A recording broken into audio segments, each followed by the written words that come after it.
Bem, eu não quero abusar, a conversa está muito boa, acho que a gente pode se alongar muito mais, porque os temas são muito amplos e muito rico o conteúdo que vocês estão trazendo, mas quero ter a oportunidade de convidá-los para novos eventos aqui no portal, e então não vou abusar desse primeiro encontro. Espero que quando tudo isso passar, né, professor Forni, fica já desde já o convite para vir a Londrina, fazemos um evento olho no olho, como o senhor mesmo disse, né?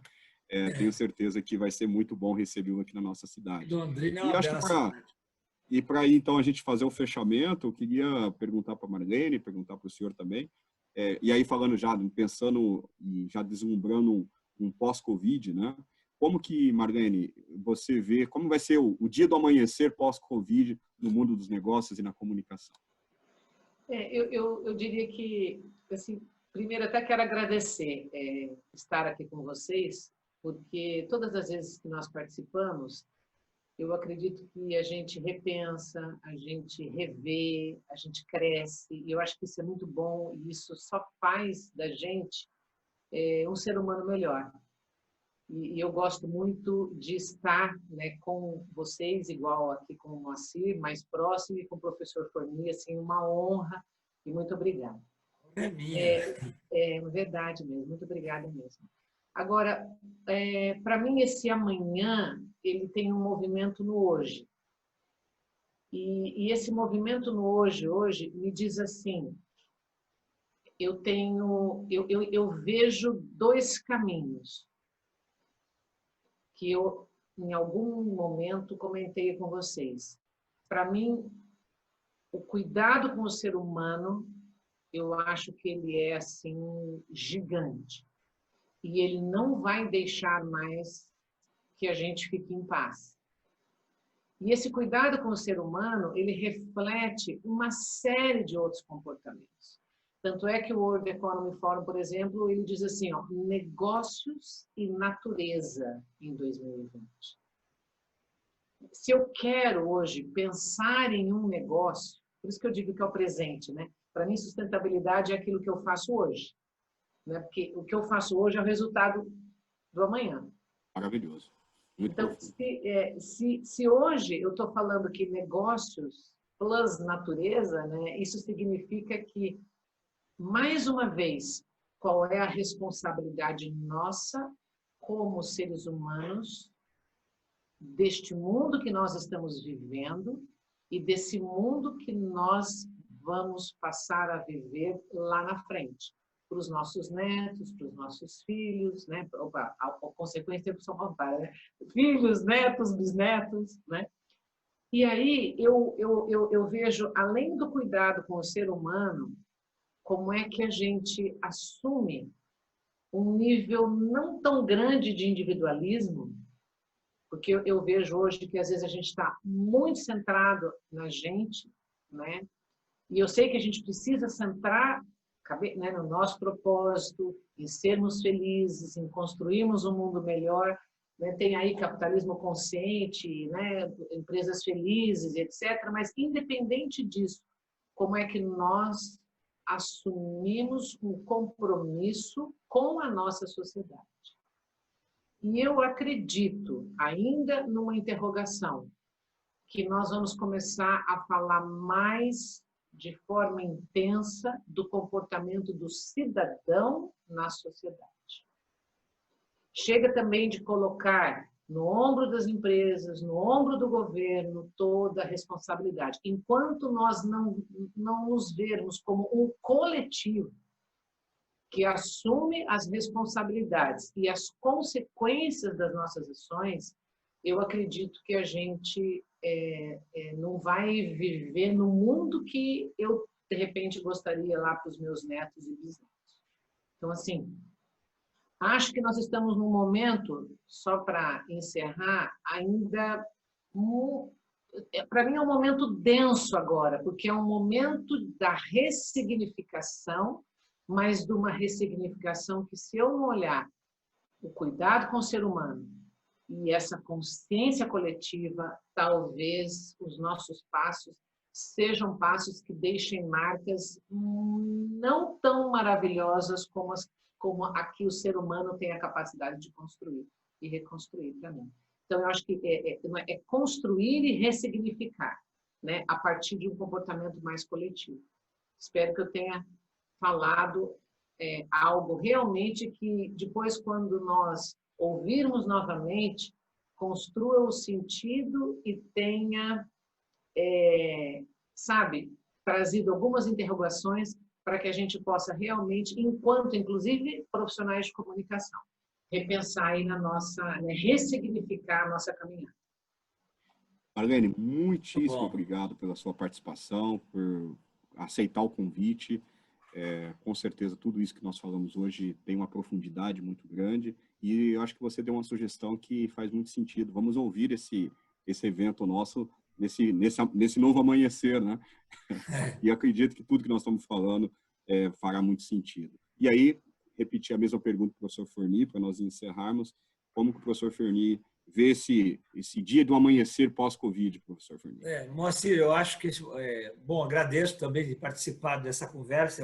Eu quero ouvir, porque eu acabei... Você sabe que o helicóptero passou aqui agora, o finalzinho do que a Marlene estava falando, eu não ouvi. Então, eu vou ter que ouvir de novo, né?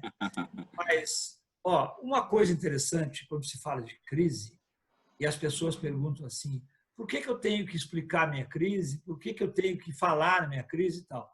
E eu gosto muito de uma expressão que eu li em algum autor desses dezenas e centenas que eu li nos últimos anos, que diz o seguinte, toda crise tem uma história para ser contada. Eu acho que as empresas, nesse momento, os empresários, deveriam pensar um pouco qual é a história que os empregados dele, os sucessores dele, os herdeiros contarão nesse momento que ele está traçando e escrevendo a história dele. Porque toda crise tem uma história para ser contada. Por isso que a mídia vai atrás dele. Por isso que ele tem que estar presente, né? E eu, Forni, não quero que ninguém conte a minha história. Eu tenho que contar a minha história e defendê-la. E as organizações são assim também, né? Ela pode ser contada daqui a alguns anos como uma grande vilã que abandonou seus empregados, como aconteceu no naufrágio que eu vi hoje no The Times de Londres, uma história terrível daqueles cidadãos que cobram os refugiados, e como o barco estava querendo afundar, ele jogou 5 ou 6 na água e os caras morreram afogados para aliviar um pouco o barco. Quer dizer, nós não podemos contar uma história de que nós somos responsáveis por pessoas que não sobreviveram à pandemia, né? Que não conseguiram vencer na pandemia. Isso é a primeira coisa. Então, que história está sendo contada de você, empresário, nesse momento? Pense um pouco o que você está fazendo para a sociedade, em linha com o que a Marlene acabou de dizer.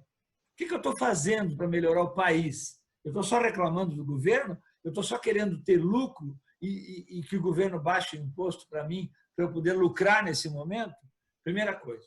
E a segunda, também de acordo com o que a Marlene falou, que o que é importante nas crises é o mandamento internacional. Primeira coisa mais importante na crise são as pessoas. As pessoas. Por quê? Porque o mundo não tem nenhum sentido sem as pessoas. Não adianta nós progredirmos, e eu fico olhando muitas vezes na televisão os Estados Unidos prometendo chegar em Vênus daqui a não sei quantos anos, e eu penso assim, puxa vida, nós não conseguimos tirar uma criança que cai num poço de 50 metros de profundidade, não conseguimos tirar a criança viva e, de repente, nós estamos querendo chegar em Vênus, né? Eu fico me questionando que as pessoas estão morrendo de fome e nós não conseguimos resolver o problema da fome. Então, eu acho o seguinte, as pessoas são importantes. E é nessas pessoas que nós temos que pensar agora na pandemia. Primeiro, salvar as pessoas e depois pensar na economia. E eu fico assim, estarrecido de ver essa briga na dicotomia entre economia ou eu salvo as pessoas. Eu tenho que liberar o comércio, porque o comércio, a economia vai para o buraco, nós não podemos. Mas nós vamos deixar morrer as pessoas? Como é que faz? É o grande dilema que os governantes e os empresários têm. As pessoas são importantes. Por quê? Porque é o sentido que nós estamos aqui no mundo, são as pessoas. Para salvar as pessoas que nós estamos aqui, né? Ajudar as pessoas. E eu acho que todo dia à noite, na minha idade, eu me deito já pensando que eu estou mais para lá do que para cá. O que eu fiz hoje para contribuir para a humanidade ser um pouco melhor? Eu acho que é uma pergunta que todo dia nós devíamos nos perguntar. Eu ajudei alguém hoje? Eu só olhei para mim, no sentido de eu, empresário, ter lucro? Como aconteceu com a empresa aérea, que não muitos anos atrás teve um acidente, e alguém foi lá e foi ver quais os valores que ela tinha. Nos valores dela estava lá dito assim, entre os valores, o objetivo da empresa é dar lucro.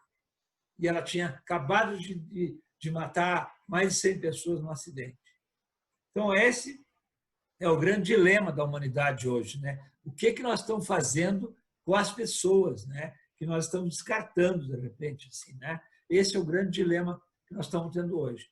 Eu acho que a crise vem para nos dar uma sacudida, como as crises acontecem nas empresas. Eu não sigo muito aquela cartilha que dizem que o chinês tem, que o mesmo significado de crise na China é oportunidade. Em nenhum momento eu citei isso no meu livro, que eu acho o seguinte, nós não precisamos da crise para ter oportunidade.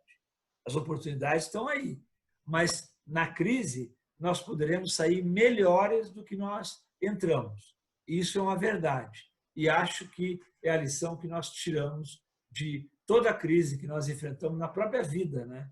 Que a gente enfrenta todo dia. Que vamos crescer, vamos sair maiores. E as empresas têm essa missão aí, os empresários. Eu acho que é por aí, viu, Moacir? Tá ótimo. Professor Forni, uma honra, uma satisfação muito grande participar. Aprendi muito com vocês dois. Para mim foi desafiador, né? Porque vocês são pessoas a dama da comunicação. Londrina é privilegiada, né? Por estar aí com uma professora como a Marlene, e a honra foi minha, viu? Muito obrigado. Muito obrigado.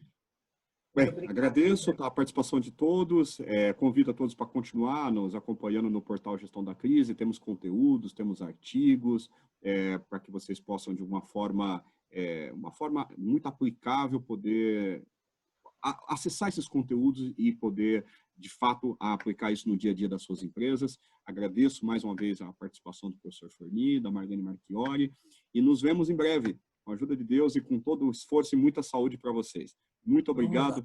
Esperar, viu? Até mais. Obrigado para você.